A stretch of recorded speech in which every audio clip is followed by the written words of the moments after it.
ಗ್ರಾಮದ ಯನ್ನಮ್ಮಾದೇವಿ ದೇವಸ್ಥಾನದಲ್ಲಿ ವಿಶೇಷ ಪೂಜೆ ಸಲ್ಲಿಸಿದ ಆರ್.ಕೆ. ಪಾಟೀಲ್.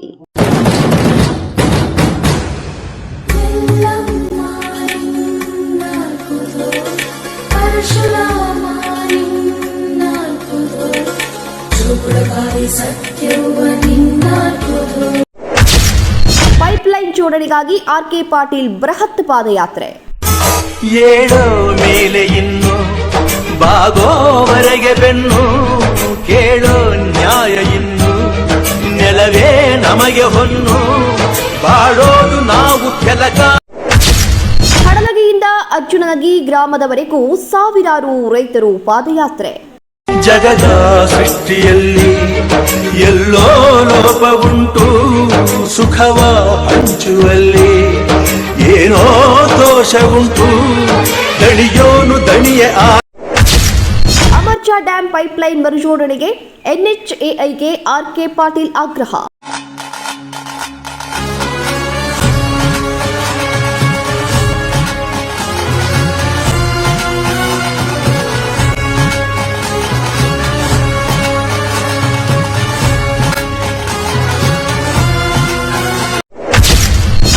ಅಮರ್ಜಾ ಡ್ಯಾಂಗೆ ನೀರು ಬಿಡುಗಡೆಗೆ ಒತ್ತಾಯಿಸಿ ಆರ್.ಕೆ. ಪಾಟೀಲ್ ನೇತೃತ್ವದಲ್ಲಿ ಧರಣಿ ಸತ್ಯಾಗ್ರಹ.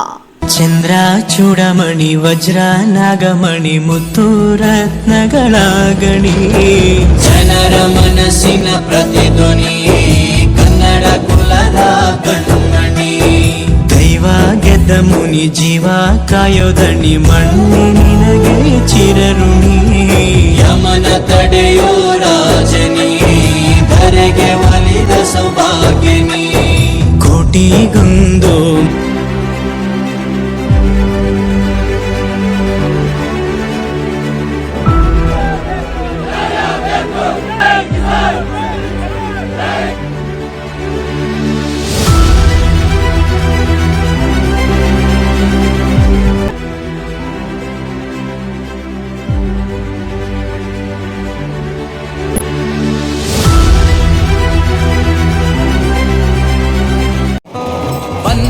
ನಪ್ಪೋ ನೋಡು ಮುಳ್ಳುಡಕ್ಕೆ ಆಡು, ಉಳಿದೈ ತಪ್ಪೋ ನಾಡು ನೋಡು ಭಂಡಾರ ಬೀಡು. ಕೈಯ ಮುಗಿದರೆ ಕೈಯ ಬೀಡನು ನೋಡಿ, ಶಿವ ಕೊಟ್ಟೆ ಕೊಡುವ ಚಿಂತಿಸದೆ ಬೇಡಿ.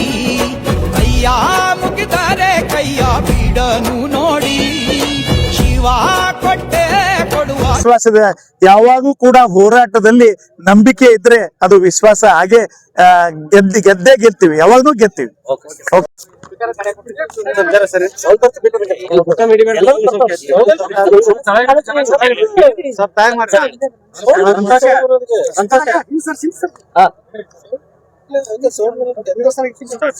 ಆಳಂದ ತಾಲೂಕಿನಲ್ಲಿ ಮಳೆ ಇಲ್ಲ, ಇಡೀ ದೇಶದಲ್ಲೇ ಮಳೆ ಇಲ್ಲ. ಆದ್ರೆ ನಮ್ಮ ಹತ್ರ ಕುಡಿಯುವ ನೀರಿನ ಸಮಸ್ಯೆ ನಿರಂತರವಾಗಿದೆ. ನಮ್ಮ ತಾಲೂಕಿನಲ್ಲಿ ಯಾವುದೇ ಕೆರೆ ಹರಿದು ಹೋಗೋದಿಲ್ಲ. ಅದಕ್ಕಾಗಿ ನೀರಿನ ಸಮಸ್ಯೆ ಇರೋದ್ರಿಂದ ಗೋರಿ ನದಿಯಿಂದ ಅಮರ್ಜಾ ಡ್ಯಾಮಿಗೆ ನೀರು ತರುವಂತ ಕೆಲಸವನ್ನ ಸನ್ಮಾನ್ಯ ಶ್ರೀ ಬಿ.ಆರ್. ಪಾಟೀಲ್ ಅವರು 7 ವರ್ಷದ ಹಿಂದೆ ಸರ್ಕಾರದಿಂದ ನಾವು ಆಳಂದ ತಾಲೂಕಿನಿಂದ ಪಾದಯಾತ್ರೆ ಮುಖಾಂತರ ಕಲಬುರಗಿಗೆ ಹೋಗಿ ಹೋರಾಟ ಮಾಡಿದಾಗ ನಮಗೆ ಇದು ಪ್ರತಿಫಲ ಏನಪ್ಪಾ ಅಂದ್ರೆ ಮಾನ್ಯ ಮುಖ್ಯಮಂತ್ರಿ ಸಿದ್ದರಾಮಯ್ಯ ಅವರು ಇದ್ದಾಗ ಅದನ್ನ ಅಪ್ರೂವ್ ಮಾಡಿದ್ರು. ಅದಾದ್ಮೇಲೆ ಮತ್ತೆ ಬಿ.ಆರ್. ಪಾಟೀಲ್ ಶಾಸಕರು ನೆಕ್ಸ್ಟ್ ಇಲೆಕ್ಷನ್ ನಲ್ಲಿ ಸೋತಾಗ ಅದು 5 ವರ್ಷ ಮತ್ತೆ ಕೆಲಸ ಕುಂಠಿತಗೊಂಡಿತ್ತು. ಮತ್ತೆ ಈಗ ಶಾಸಕರಾದ್ಮೇಲೆ ಆ ಪೈಪ್ಲೈನ್ ಕಂಪ್ಲೀಟ್ ಆಗಿ 8 ತಿಂಗಳಾಗಿತ್ತು. ಈ ಮಳೆಗಾಲದಲ್ಲಿ ಬಂದಾಗ ಆ ಭೀಮಾ ನದಿಯಿಂದ ನೀರು ಬಂದಾಗ ಅದನ್ನ ನಾವು ಅಮರ್ಜಾ ಡ್ಯಾಮಿಗೆ ತುಂಬಬೇಕು ಅನ್ನೋ ಒಂದು ಬಹಳ ಸಂತೋಷದಾಗ ನಾವು ಇದ್ದಾಗ ನಮಗೆ ರಾಷ್ಟ್ರೀಯ ಹೆದ್ದಾರಿಯಲ್ಲಿ ಪೈಪ್ಲೈನ್ ಕಟ್ ಆಗಿದ್ದು 8 ತಿಂಗಳ ಹಿಂದೆ ಕಟ್ ಮಾಡಿದ್ದಾರೆ ಅಂತ ಗೊತ್ತಾದಾಗ ಬಹಳ ನಮಗೆ ಆಘಾತಕಾರಿ ಒಂದು ನಮಗೆ ಬಹಳ ಯಾಕಂದ್ರೆ ಆಳಂದ ತಾಲೂಕಿನ ಎಲ್ಲ ನಾಗರಿಕರಿಗೆ ಆಘಾತಕಾರಿ ಒಂದು ಅಲ್ಲಿ ಸಂಘ ಏನ್ ಮಾಡಿದಾರೆ ಅದು ಬಹಳ ಅವರಿಗೆ ನಮ್ಗೆಲ್ಲ ನೋವಾಗಿದೆ.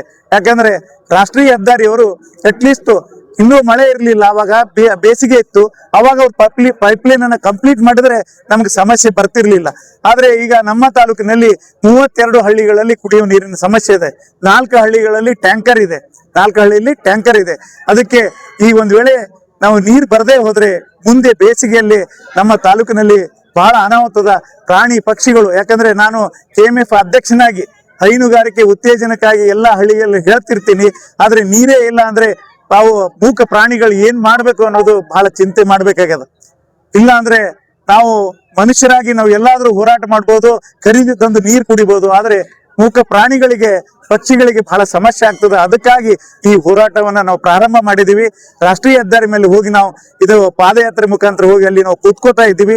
ನಮ್ಮ ತಾಲೂಕು ಅಮರ್ಜ ಡ್ಯಾಮಿಗೆ ನೀರು ಬರುವವರೆಗೂ KNNL ಅಧಿಕಾರಿಗಳು ಕೂಡ ಈಗ ಸೀರಿಯಸ್ ಆಗಿ ಅವರು ಬೆನ್ನತ್ತಬೇಕು. ಯಾಕಂದ್ರೆ ರಾಷ್ಟ್ರೀಯ ಹೆದ್ದಾರಿ ಅವ್ರ ಪೈಪ್ಲೈನ್ ಕಂಪ್ಲೀಟ್ ಮುಗಿದ ಮೇಲೆ ಮತ್ತೆ KNNL ಅಧಿಕಾರಿಗಳು ಏನಾದ್ರೂ ಸಮಸ್ಯೆಗಳಿದ್ರೆ ಹೀಗೆ ಅವ್ರು ಬಗೆಹರಿಸಿಕೊಂಡು ನಮ್ಮ ಅಮರ್ಜ ಡ್ಯಾಮಿಗೆ ನೀರು ತರಬೇಕು. ಯಾಕಂದ್ರೆ ಕರ್ನಾಟಕ ರಾಜ್ಯದಲ್ಲಿ ನಮ್ಮ ಉತ್ತರ ಕರ್ನಾಟಕದಲ್ಲಿ, ಕಲ್ಯಾಣ ಕರ್ನಾಟಕದಲ್ಲಿ ಸೆಂಟ್ರಲ್ ಯೂನಿವರ್ಸಿಟಿ ಇರೋದು ಆಳಂದ್ ತಾಲೂಕದಲ್ಲಿ. 10,000 ಮಕ್ಕಳು ಬೇರೆ ಬೇರೆ ರಾಜ್ಯಗಳಿಂದ ಬಂದು ಇಲ್ಲಿ ಓದ್ತಾರೆ. ಅದಕ್ಕೆ ಅಮರ್ಜ ಡ್ಯಾಮಿನಿಂದ ನೀರೇನಪ್ಪಾ ಅಂದ್ರೆ ಅಲ್ಲಿಗೆ ಹೋಗ್ತದೆ. ಅಂತ ಮಕ್ಕಳಿಗೂ ಕೂಡ ಸಮಸ್ಯೆ ಆಗ್ತದ. ಅದಕ್ಕಾಗಿ ಈ ಹೋರಾಟ ನಾವು ಮಾಡ್ತಾ ಇದ್ದೀವಿ. ನೀವು ಎಲ್ಲ ಸಹಕಾರ ಕೊಡ್ಬೇಕು ಅಂತ ಹೇಳಿ ತಮ್ಮಲ್ಲಿ 2018ರಲ್ಲಿ ಏನ್ ಅಪ್ರೂವಲ್ ಆಗಿತ್ತು ಹಿಂದಿನ ಶಾಸಕರು ಕೂಡ ಮಾಡ್ಬೇಕಾಗಿದ್ದಾಗ ರೈತರ ವಿಷಯ ಬಂದಾಗ ಪಕ್ಷಭೇದ ಮರಿಬೇಕಾಗ್ತದೆ. ಇದು ಅವರಿಗೆ ಕೇಳಬೇಕಾಗ್ತದೆ. ಇದಕ್ಕೆ ನಾನು ಆನ್ಸರ್ ಹೆಂಗ್ ಮಾಡ್ಬೋದು? ಟಿಪ್ಪಣಿ ಮಾಡ್ತಾರೆ ಏನಂದ್ರೆ ಇದು 1.5 ವರ್ಷ ಉಳಿತು, 1.5 ವರ್ಷ ಉಳಿತು, ಈಗ ಪಾದಯಾತ್ರೆ ಅಲ್ಲ. ಪೈಪ್ಲೈನ್ ಅನ್ನ ಕೇಳ್ರಿ ಒಂದ್ ನಿಮಿಷ. ಏನು KNNL ಅಧಿಕಾರಿಗಳು ಆನ್ಸರ್ ಏನ್ ಮಾಡ್ತಾರ, ರೈಲ್ವೆ ಟ್ರ್ಯಾಕ್ ಬಂತು, ಅಲ್ಲಿಂದ ಸಮಸ್ಯೆ ಆಯ್ತು, ಇದು 18 ತಿಂಗಳಲ್ಲೇ ಮುಗಿಬೇಕಾಗತ್ತಂತ ಕೆಲಸ ಇತ್ತು. 18 ತಿಂಗಳು. ಆದ್ರೆ 5 ವರ್ಷ ನಾವು ಇದ್ದಾಗ ಅದು 1.5 ವರ್ಷ ಇತ್ತು. ಅದಾದ್ಮೇಲೆ ಮತ್ತೆ ಸುಭಾಷ್ ಗುತ್ತೇದಾರ್ ಶಾಸಕರಾಗಿ 5 ವರ್ಷದಲ್ಲಿ ಒಂದು ಪೈಪ್ ಕೂಡ ಹಾಕ್ಲಿಲ್ಲ.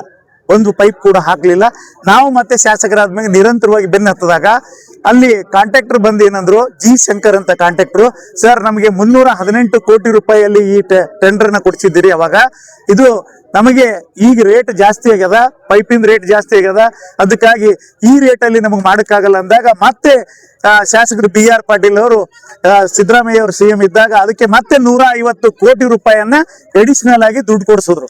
ಆವಾಗ ಈ ಪೈಪ್ಲೈನ್ ಕಾಮಗಾರಿ ಪ್ರಾರಂಭ ಆಯ್ತು. ಪ್ರಾರಂಭ ಆದ್ಮೇಲೆ ಈಗ ಅದು 2 ವರ್ಷದ ಹಿಂದೆ ಪ್ರಾರಂಭ ಆಗಿ ಕೆಲಸ ಪ್ರಾರಂಭ ಆಗಿ 8 ತಮ್ಮದೇ ಸರ್ಕಾರ ಇದೆ. ತಮ್ಮ ಸರ್ಕಾರ ಇದ್ರು ಕೂಡ ತಾವು ಹೋರಾಟ ಮಾಡಂತ ಪರಿಸ್ಥಿತಿ ಬಂದಿದೆ. ನಾವು ಕರ್ನಾಟಕ ರಾಜ್ಯ ಸರ್ಕಾರದ ವಿರುದ್ಧ ಅಲ್ಲ, ರಾಷ್ಟ್ರೀಯ ಹೆದ್ದಾರಿ ವಿರುದ್ಧ ನಾವು ಹೋರಾಟವನ್ನ ಮಾಡ್ತಾ ಇದ್ದೀವಿ. ಸರ್ ಈಗ ತಾವು ತಮ್ಮ ಮಿನಿಸ್ಟರ್ಗೆ ಪ್ರಿಫರೆನ್ಸ್ ಮಾಡಿ ಹೇಳ್ಬಿಟ್ಟು ತಾವು ಏನಾದ್ರು ಮಾಡಿದ್ರೆ ಬೇಗ ಎಲ್ಲಾ ರೀತಿಯಿಂದ ಲೆಟರ್ಗಳನ್ನ ಕಳಿಸಿದ್ವಿ. ಎಲ್ಲಾ ರೀತಿಯಿಂದ ಹೋರಾಟಗಳನ್ನ ನಾವು ಮಾಡದೆ ಹೋದ್ರೆ ಇಲ್ಲಿವರೆಗೂ ನಮ್ಮ ತಾಲೂಕಕ್ಕ ಏನೇ ಬಂದ್ರು ಕೂಡ ಹೋರಾಟದ ಮುಖಾಂತರ ಬಂದದ, ಅಧಿಕಾರದ ಮುಖಾಂತರ ಬಂದಿಲ್ಲ. ಇನ್ಶೂರೆನ್ಸ್ ಆಗಿರ್ಬೋದು, ಕರ್ನಾಟಕ ರಾಜ್ಯದಲ್ಲಿ ಆಳಂದ ತಾಲೂಕಿನಲ್ಲಿ ಹೈಯೆಸ್ಟ್ ಇನ್ಶೂರೆನ್ಸ್ ಬರ್ತದೆ. ಇದು ಕೂಡ ಶಾಸಕರು ಇದ್ದಾಗ ಕೂಡ ಹೋರಾಟ ಮಾಡಿನೇ ನಮ್ಮ ತಾಲೂಕಿಗೆ ನಾವು ಪರಿಹಾರನ ತಗೊಂಡ್ಬಂದಿವಿ. ರಾಜಕೀಯ ಪ್ರೇರಿತವಾಗಿ ಈ ಪಾದಯಾತ್ರೆ ಕೈಗೊಂಡಿದ್ದಾರೆ ಅಂತ ಒಂದು ಉದ್ದೇಶ ಉಂಟು. ಈಗ ಅವ್ರಿಗೆ ಏನಾದ್ರೂ ಒಂದು ತಗೊಂಡು ಹೋರಾಟ ಮಾಡ್ರಿ ಅಂತ ಹೇಳ್ರಿ, ಒಳ್ಳೇದಕ್ಕೆ. ಈಗ ಅವ್ರ ಏನಂತಾರ, ಇನ್ಶೂರೆನ್ಸ್ ಕೊಡಿಸ್ಬೇಕು ಅಂತ ಹೋರಾಟ ಮಾಡಿದ್ರು. ಮೊನ್ನೆ ಆಳಂದದಲ್ಲಿ ಅವ್ರು ಸ್ಟ್ರೈಕ್ ಮಾಡಿದ್ರು. ಸುಭಾಷ್ ಗುತ್ತೇದಾರ್ ಅವರು 5 ವರ್ಷ ಇದ್ದಾಗ ಒಂದು ಸರಿಯೇ ರೈತರಿಗೆ ಏನಾದ್ರೂ ಒಂದು ಒಳ್ಳೆ ಕೆಲಸ ಮಾಡಿ ನಮ್ಮ ತಾಲೂಕಿಗೆ ಯಾರಿಗಾದ್ರೂ ರೈತರಿಗೆ ಇನ್ಶೂರೆನ್ಸ್ ಬಂದದೇನ್ರಿ? ಅವ್ರಿಗೆ ಕೇಳ್ರಿ, ಒಂದು ನಿಮಿಷ ಕೇಳ್ರಿ. ಒಂದು ನರೇಗಾ ಯೋಜನೆಯಲ್ಲಿ ಬಾವಿಗಳು, ಸಣ್ಣ ರೈತರಿಗಾಗಿ ಬಾವಿಗಳು ತಂದಿವಿ. ಸಣ್ಣ ರೈತರಿಗಾಗಿ ಬಾವಿ ತಂದು ನಮ್ಮ ತಾಲೂಕಿನಲ್ಲಿ ಪೈಲಟ್ ಪ್ರಾಜೆಕ್ಟ್ ಅಂತ ಮುಖ್ಯಮಂತ್ರಿ ಸಿದ್ದರಾಮಯ್ಯ ಅವರು ನಮಗೆ ಆಳಂದ ತಾಲೂಕಿಗೆ ಕೊಟ್ಟಾಗ ಆ ಪೈಲಟ್ ಪ್ರಾಜೆಕ್ಟ್ ಅನ್ನ ಇದೇ ಸುಭಾಷ್ ಗುತ್ತೇದಾರ್ ಮಗ ಅವರು ಹೋಗಿ ಸೆಂಟ್ರಲ್ ನಲ್ಲಿ ಕಂಪ್ಲೇಂಟ್ ಕೊಟ್ಟು ಬಂದ್ ಮಾಡಿದ್ರು. ನಾನ್ ಹೇಳೋದು, ಯಾರು ತಪ್ಪಿತಸ್ಥರ ಅವರಿಗೆ ನೀವು ಬಂದ್ ಮಾಡ್ರಿ. ಎಲ್ಲಾ ರೈತರು ತಪ್ಪಿತಸ್ಥರಲ್ಲ. ಯಾರೋ ಒಬ್ರು ಇಬ್ರು ಬಾವಿ ಹೊಡೆದಿಲ್ಲ ಅಂದ್ರೆ, ಅವ್ರು ದುಡ್ಡು ಎತ್ತಿದ್ರೆ ಅವ್ರು 2 ಬಾವಿಗಳಿಗೆ ಎನ್ಕ್ವೈರಿ ಮಾಡ್ರಿ. ಅವ್ರಿಗೆ ನೀವೇನಪ್ಪಾ ಅಂದ್ರೆ ತಪ್ಪಿತಸ್ಥರಿಗೆ ಶಿಕ್ಷೆ ಕೊಡ್ರಿ. ಆದ್ರೆ ಎಲ್ಲಾ ರೈತರಿಗೆ ನೀವು ಯಾವುದೇ ಹೊಸದು ನಮ್ಮ ತಾಲೂಕಿಗೆ ರೈತರ ಸಲುವಾಗಿ ತಂದಂತ ಸ್ಕೀಮಿಗೆ ಅವ್ರು ಯಾವತ್ತೂ ಕೂಡ ಸಹಕಾರ ಕೊಟ್ಟಿಲ್ಲ. ಮತ್ತೆ ರೈತರು ಉದ್ಧಾರ ಆಗೋದು ಅವ್ರು ಬಯಸೋದಿಲ್ಲ. ಅವ್ರ ವೈಯಕ್ತಿಕ ಉದ್ಯೋಗ ಬೆಳಿಬೇಕು, ನಮ್ಮ ತಾಲೂಕಿನ ಜನ ಹೀಗೆ ಇರ್ಬೇಕು ಅನ್ನೋಂಥದ್ದು ಅವ್ರ ಚಿಂತನೆ. ಕೇಂದ್ರ ಸಚಿವರಿಗೆ ನೀವು ಭೇಟಿ ಆದ್ರೂ ಆಗ್ತೀರಾ, ಮನವಿ ಸಲ್ಲಿಸ್ತೀರಾ? ನಾವು ಈಗ ಆಲ್ರೆಡಿ ಏನಪ್ಪಾ ಅಂದ್ರೆ ಶಾಸಕ BR ಪಾಟೀಲ್ ಅವರು ಕೂಡ ಇವತ್ತು ಮೇಲ್ ಮಾಡಿದ್ದಾರೆ. ಯಾಕಂದ್ರೆ ಇದು 8 ತಿಂಗಳ ಹಿಂದಿನ ಹಿಡಿದ ಸಮಸ್ಯೆ ಆಗ್ಯದ. ನಾನು ಕೂಡ ಹೋದ ತಿಂಗಳು ಸೆಂಟ್ರಲ್ ಮಿನಿಸ್ಟರ್ ಹತ್ರ ಹೋದಾಗ ನಿತಿನ್ ಗಡ್ಕರಿ ಅವರು ಸಿಕ್ಕಿರಲಿಲ್ಲ. ಅರುಣ್ ಕುಮಾರ್ ಪಾಟೀಲ್ ಅವರು, MI ಪಾಟೀಲ್ ಅವರು, ನಾವು ಕೂಡ ಹೋಗಿ ಸೆಂಟ್ರಲ್ ಮಿನಿಸ್ಟರ್ ನಿತಿನ್ ಗಡ್ಕರಿ ಅವರಿಗೆ ಭೇಟಿಯಾಗುವ ಸಲುವಾಗಿ ಹೋಗಿ ಆದಾಗ ಅವಾಗ ನಾವು ಅವ್ರ PS ಗೆ ಅವಾಗೂ ಕೂಡ ನಾವು ಹೇಳಿ ಬಂದಿವಿ ಇದನ್ನ ಸಮಸ್ಯೆ ಬಗೆಹರಿಸ ಅಂತ ಹೇಳಿ. ಸರ್ ಈಗ ಕೊನೆಯದಾಗಿ ಮನವಿ ಏನ್ ಮಾಡ್ತೀವಿ ಮತ್ತೆ ಆಗ್ರಹ ಏನ್ ಮಾಡ್ತಾರೆ? ನಾವು ಮನವಿ ಅಂತೂ ಮಾಡಲ್ಲ. ನಾವು ಹೋರಾಟದ ಮುಖಾಂತರ ನೀರ್ ತರ್ತೀವಿ ಆಳಂದ ತಾಲೂಕಿಗೆ. ಸರ್ ಇಲ್ಲಿಂದ ಸ್ಟಾರ್ಟ್ ಆಗಿ ಎಷ್ಟು ಗಂಟೆ ಹೋಗ್ಬೇಕು?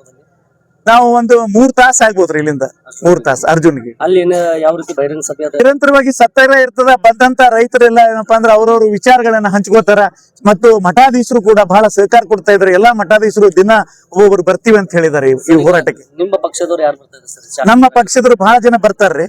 ಈಗ ಜಿಲ್ಲಾ ಮಂತ್ರಿಗಳು ಕೂಡ ಇದು ಸೀರಿಯಸ್ ಆಗಿ ತಗೋತೀನಿ ಅಂದಾರ. ಇದು ತಗೊಂಡು ಅವರು ಕೂಡ ಏನಪ್ಪಾ ಅಂದ್ರೆ ಇದು ಇಮಿಡಿಯೇಟ್ ಮಾಡಿಸೋ ಸಲುವಾಗಿ ತಗೋತೀನಿ ಅಂದಾರ.